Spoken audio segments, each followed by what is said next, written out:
साई राम श्री साई सच्चरित्र अध्याय 35।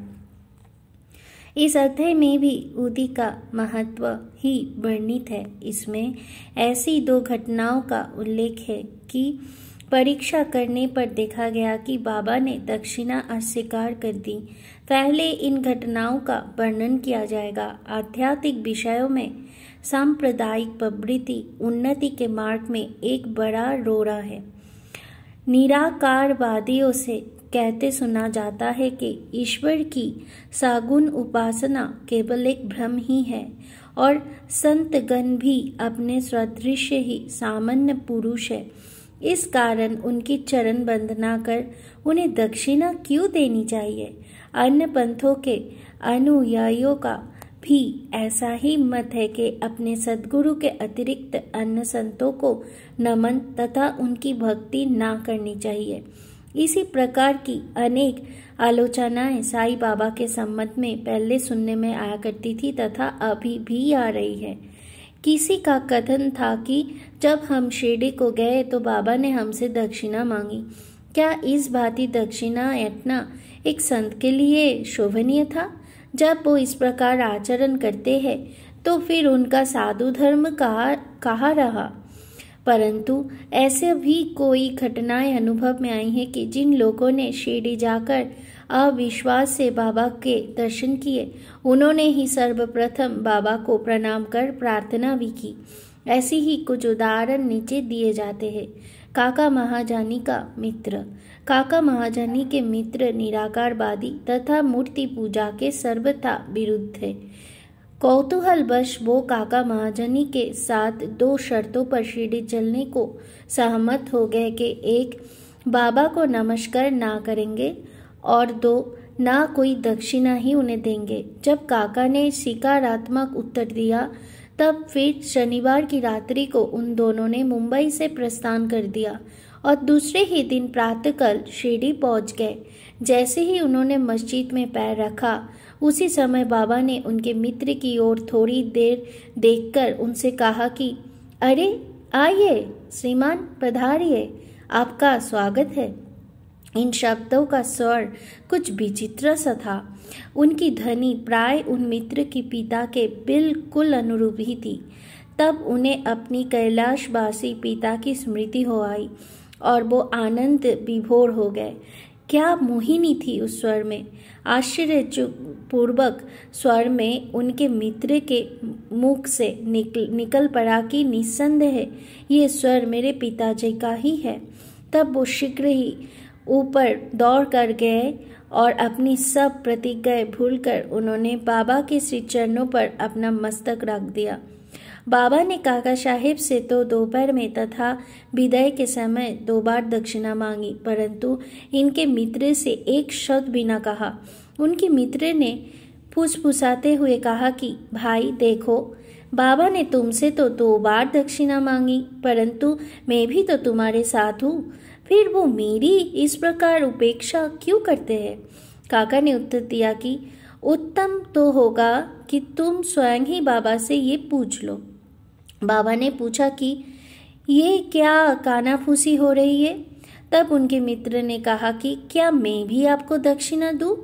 बाबा ने कहा कि तुम्हारी अनिच्छा देखकर मैंने तुमसे दक्षिणा नहीं मांगी, परंतु यदि तुम्हारी इच्छा ऐसी है तो तुम दक्षिणा दे सकते हो। तब उन्होंने 17 रुपए भेंट किए, जितने काका ने दिए थे। तब बाबा ने उन्हें उपदेश दिया कि अपने बीच जो तेली के दीवाल है उसे नष्ट कर दो, जिससे हम परस्पर देखकर अपने मिलन का पथ सुगम बना सके। बाबा ने उन्हें लौटने की अनुमति देते हुए कहा कि तुम्हारी यात्रा सफल रहेगी। यद्यपि आकाश में बादल छाए हुए थे और वायु वेग से चल रही थी, तो भी दोनों सकुशल मुंबई पहुंच गए। घर पहुंचकर जब उन्होंने द्वार तथा खिड़कियां खोली तो वह दो मृत चमगादड़ पड़े देखे। एक तीसरा उनके सामने ही फुर करके खिड़की में से उड़ गया। उन्हें विचार आया कि यदि मैंने खिड़की खुली छोड़ी होती तो इन जीवों के प्राण अवश्य बच गए होते, परंतु फिर उन्हें विचार आया कि ये उनके भाग्य के अनुसार ही हुआ है और बाबा ने तीसरे की प्राण रक्षा के हेतु हमें शीघ्र ही वहां से वापस भेज दिया है। काका महाजनी का सेठ। मुंबई पे ठक्कर धर्मासी जेठाभाई सॉलिसिटर की एक फार्म थी। काका इस फार्म के व्यवस्थापक थे। सेठ और व्यवस्थापक के संबंध परस्पर अच्छे थे। श्रीमान ठक्कर को ज्ञात था कि काका बहुधा शिरडी जाया करते हैं और वह कुछ दिन ठहरकर बाबा की अनुमति से ही वापस लौटते हैं। कौतूहलवश बाबा की परीक्षा करने के विचार से उन्होंने भी होली के उत्सव के अवसर पर काका के साथ ही शिरडी जाने का निश्चय किया। काका का शिरडी से लौटना सदैव अनिश्चित सा ही रहता था, इसलिए अपने साथ एक मित्र को लेकर वो तीनों रवाना हो गए। मार्ग में काका ने बाबा को अर्पित करने के हेतु 2 सेर मुनक्के मोल ले लिया। ठीक समय पर शिरडी पहुंचकर वो उनके दर्शनार्थ मस्जिद में गए। बाबा साहेब तरखट भी तब वहीं पर था। श्री ठक्कर ने उनसे आने का हेतु पूछा। तरखट ने उत्तर दिया कि मैं तो दर्शन के लिए आया हूँ, मुझे चमत्कारों से कोई प्रयोजन नहीं, यह तो भक्तों की हार्दिक इच्छाएं की पूर्ति होती है। काका ने बाबा को नमस्कार कर उन्हें मुनक्के अर्पित किए। तब बाबा ने उन्हें वितरित करने का आज्ञा दी। श्रीमान ठक्कर को भी कुछ मुनक्के मिले।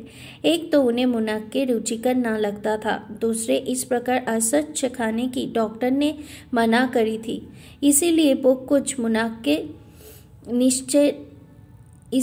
कुछ निश्चय न कर सके और अनिच्छा होते हुए भी उन्हें ग्रहण करना ही पड़ी और फिर दिखावे मात्र के लिए उन्होंने मुंह में डाल लिया। अब समझ में न आता था कि उनके बीजों को क्या करे। मस्जिद के फर्श पर तो थूका नहीं जा सकता था, इसीलिए उन्होंने वो बीज अपनी इच्छा के विरुद्ध अपने खीसे में डाल लिए और सोचने लगे कि जब बाबा संत है तो ये बात उन्हें कैसे अभिदित हो सकती है कि मुझे मुनक्के से घृणा है। फिर क्या वो मुझे इसके लिए लाचार कर सकते हैं? जैसे ही ये विचार उनके मन में आया, बाबा ने उन्हें कुछ और मुनक्के दिए, पर उन्होंने खाया नहीं और अपने हाथ में ले लिया। तब बाबा ने उन्हें खा लेने के लिए कहा। उन्होंने आज्ञा का पालन किया और चबाने पर देखा कि सब निर्बीज है। वो चमत्कार की इच्छा रखते थे, इसलिए उन्हें देखने को भी मिल गया। उन्होंने सोचा कि बाबा समस्त विचारों को तुरंत जान लेते हैं और मेरी इच्छा अनुसार ही उन्होंने उन्हें बीज रहित बना दिया। क्या अद्भुत शक्ति है उनमें। फिर शंका निवारणार्थ उन्होंने तरखट से, जो समीप ही बैठे हुए थे और जिन्हें भी थोड़े मुनक्के मिले थे, पूछा कि किस किस्म के तुम्हें मुनक्के मिले हैं। उत्तर मिला, अच्छे बीजों वाले। श्रीमान ठक्कर को तब और भी आश्चर्य हुआ। अब उन्होंने अपने अंकुरित विश्वास को दृढ़ करने के लिए मन में निश्चय किया कि यदि बाबा वास्तव में संत है तो अब सर्वप्रथम मुनक्के काका को ही दिए जाने चाहिए। इस विचार को जानकर बाबा ने कहा कि अब पूर्ण वितरण काका से ही आरंभ होना चाहिए। ये सब प्रमाण श्री ठक्कर के लिए पर्याप्त ही था। फिर श्यामा ने बाबा से परिचय कराया कि आप ही काका के सेठ हैं। बाबा कहने लगा कि ये उनके सेठ कैसे हो सकता है, इनके सेठ तो बड़े विचित्र है। काका इस उत्तर से सहमत हो गए। अपनी हट छोड़कर ठक्कर ने बाबा को प्रणाम किया और बाड़े को लौट आए। मध्याह्न की आरती समाप्त होने के उपरांत वो बाबा से प्रस्थान करने की अनुमति प्राप्त करने के लिए मस्जिद में आए। श्यामा ने उनकी कुछ सिफारिश की। तब बाबा इस प्रकार बोले, एक सन की मस्तिष्क वाला सभ्य पुरुष था जो स्वस्थ और धनी भी था। शारीरिक तथा मानसिक व्यथाएं से मुक्त होने पर भी वो सत्य ही अनावश्यक चिंताओं में डूबा रहता और व्यर्थ ही यहाँ वहाँ भटककर अशांत बना रहता था। कभी वो स्थिर और कभी चिंतित रहता था। उसकी ऐसी स्थिति देखकर मुझे दया आ गई और मैंने उससे कहा कि कृपया आप अपना विश्वास एक इच्छित स्थान पर स्थिर कर लो। इस प्रकार व्यर्थ भटकने से कोई लाभ नहीं। शीघ्र ही एक निर्दिष्ट स्थान चुन लो। इन शब्दों से ठक्कर की समझ में तुरंत आ गया कि ये सर्वथा मेरी ही कहानी है। उनकी इच्छा थी कि काका भी हमारे साथ ही लौटे। बाबा ने उनका ऐसा विचार जानकर काका को सेठ के साथ भी लौटने के लिए अनुमति दे दी। किसी को विश्वास न था कि काका इतने शीघ्र शिरडी से प्रस्थान कर सकेंगे। इस प्रकार ठक्कर को बाबा की विचार जानने की कला का एक और प्रमाण मिल गया। तब बाबा ने काका से 15 रुपए दक्षिणा मांगी और कहने लगा कि यदि मैं किसी से 1 रुपया दक्षिणा लेता हूँ तो उसे 10 गुना लौटाया करता हूँ। मैं किसी को कोई वस्तु बिना मूल्य नहीं लेता और ना तो प्रत्येक से मांगता ही हूँ।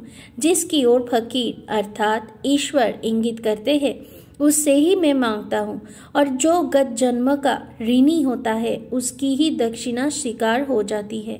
दानी देता है और भविष्य में सुंदर उपज का बीज रोपण करता है। धन का उपयोग धर्म उपार्जन के ही निमित्त होना चाहिए। यदि धन व्यक्तिगत आवश्यकताओं में व्यय किया गया तो ये उसका दुरुपयोग है। यदि तुमने पूर्व जन्म में दान नहीं दिया है तो इस जन्म में पाने की आशा कैसे कर सकते हो? इसीलिए यदि प्राप्ति की आशा रखते हो तो अभी दान करो। दक्षिणा देने से वैराग्य की वृद्धि होती है और वैराग्य प्राप्ति से भक्ति और ज्ञान बढ़ जाता है। 1, 2 और 10 गुना लो। इन शब्दों को सुनकर श्री ठक्कर ने भी अपना संकल्प भूलकर बाबा को 15 रुपए भेंट किए। उन्होंने सोचा कि अच्छा ही हुआ जो मैं शिरडी आ गया। ये मेरे सब संदेह नष्ट हो गए और मुझे बहुत कुछ शिक्षा प्राप्त हो गई। ऐसे विषय में बाबा की कुशलता बड़ी अद्वितीय थी। यद्यपि वो सब कुछ करते थे फिर भी वो इन सबसे अलिप्त रहते थे। नमस्कार करने या ना करने वाले, दक्षिणा देने या ना देने वाले, दोनों ही उनके लिए एक समान थे। उन्होंने कभी किसी का अनादर नहीं किया। यदि भक्त उनका पूजन करते तो इससे उन्हें कोई प्रसन्नता नहीं होती, और यदि कोई उनकी उपेक्षा करता तो न तो उन्हें कोई दुख होता। वो सुख और दुख की भावना से परे है। अनिद्रा। बंद्रा के एक महाशय कायस्थ प्रभु बहुत दिनों से नींद न आने के कारण अस्वस्थ थे। जैसे ही वो सोने लगते उनके स्वर्गवासी पिता सपनों में आकर उन्हें बुरी तरह गालियां देते दिखने लगते थे। इससे निद्रा भंग हो जाती और वो रात्रि भर अशांति महसूस करते थे। हर रात्रि को ऐसा ही होता था, जिससे वो किंग कर्तव्य विमूढ़ हो गए। एक दिन बाबा के एक भक्त से उन्होंने इस विषय में परामर्श किया। उसने कहा कि मैं तो संकट मोचन सर्व पीड़ा निवारणी उदी को ही इसकी रामबाण औषधि मानता हूँ, जो शीघ्र ही लाभदायक सिद्ध होगी। उन्होंने एक उदी की पुड़िया देकर कहा कि इसे स्वयं के पूर्व माथे पर लगाकर अपने सिरहाने रखो। फिर तो उन्हें निर्विघ्न प्रकार निद्रा आने लगी। ये देखकर उन्हें महान आश्चर्य और आनंद हुआ। ये क्रम चालू रखकर वो अब साईं बाबा का ध्यान करने लगा। बाजार से उनका एक चित्र लाकर उन्होंने अपने सिरहाने के पास लगाकर उनका नित्य पूजन करना प्रारंभ कर दिया। प्रत्येक गुरुवार को वो हर और नैवेद्य अर्पण करने लगे। वो अब पूर्ण स्वस्थ हो गए और पहले के सारे कष्ट को भूल गए। बालाजी पाटिल नेवासकर ये बाबा का परम भक्त है। ये उनकी निष्काम सेवा किया करते थे। दिन में जिन रास्तों से बाबा निकलते थे उन्हें वो प्रातःकाल ही उठकर झाड़ू लगाकर पूर्ण स्वच्छ रखते थे।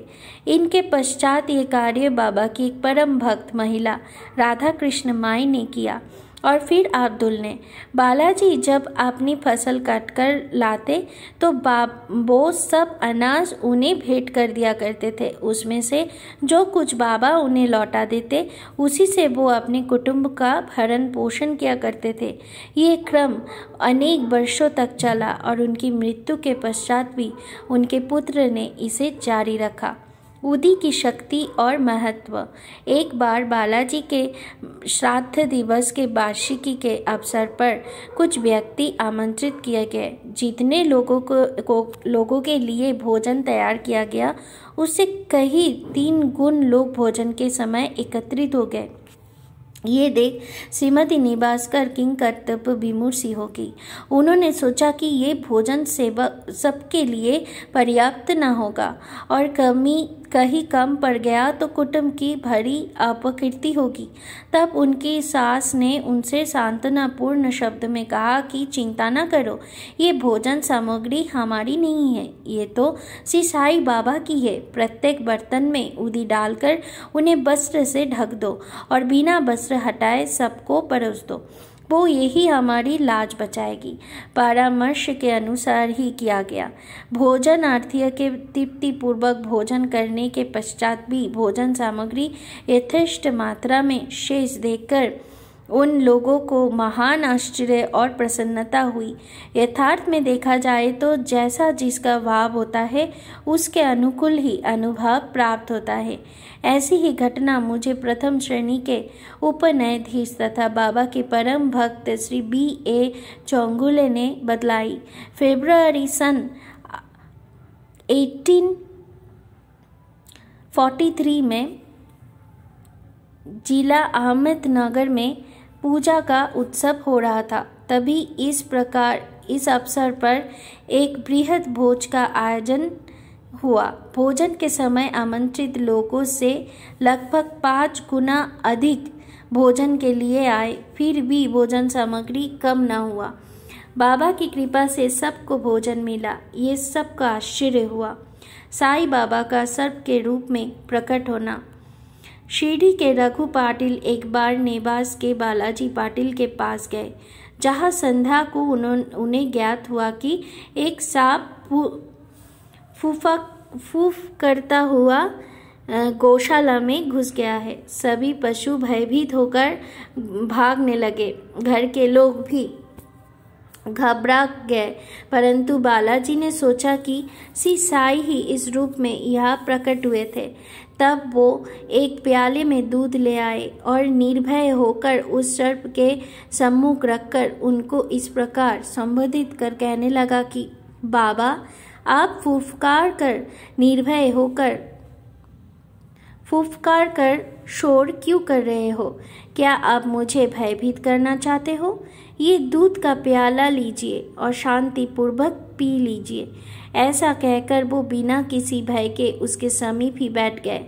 अन्य कुटुंबी जन तो बहुत घबरा गए और उनकी समझ में न आ रहा था कि अब वो क्या करे। थोड़ी देर में ही सर्प अदृश्य हो गया और किसी को भी पता न चला कि वो कहाँ गया। गौशाला में सर्वत्र देखने पर भी वहाँ उसका कोई चिन्ह न दिखाई दिया। एक ऐसी ही घटना साई सुधा में प्रकाशित है कि बाबा कोयम्बटूर में 7 जनवरी सन 53 गुरुवार की संध्या को 3:30 बजे सर्प के रूप में प्रकट हुए, जहां उस सर्प ने भजन सुनकर दूध और फूल शिकार किए तथा हजारों लोगों की भीड़ को दर्शन देकर अपनी फोटो भी उतारने दिया। फोटो उतारते समय बाबा की चित्र भी उसके समीप रखकर दोनों की ही फोटो उतारी गई। चित्र और अन्य विवरण के लिए पाठकों से प्रार्थना है कि वो उपर्युक्त पत्रिका अवश्य अवलोकन करें। ओम श्री सद्गुरु साईनाथ परनमस्तु। शुभम भवतु। ओम साई राम। सप्ताह पारायण पंचम विश्राम।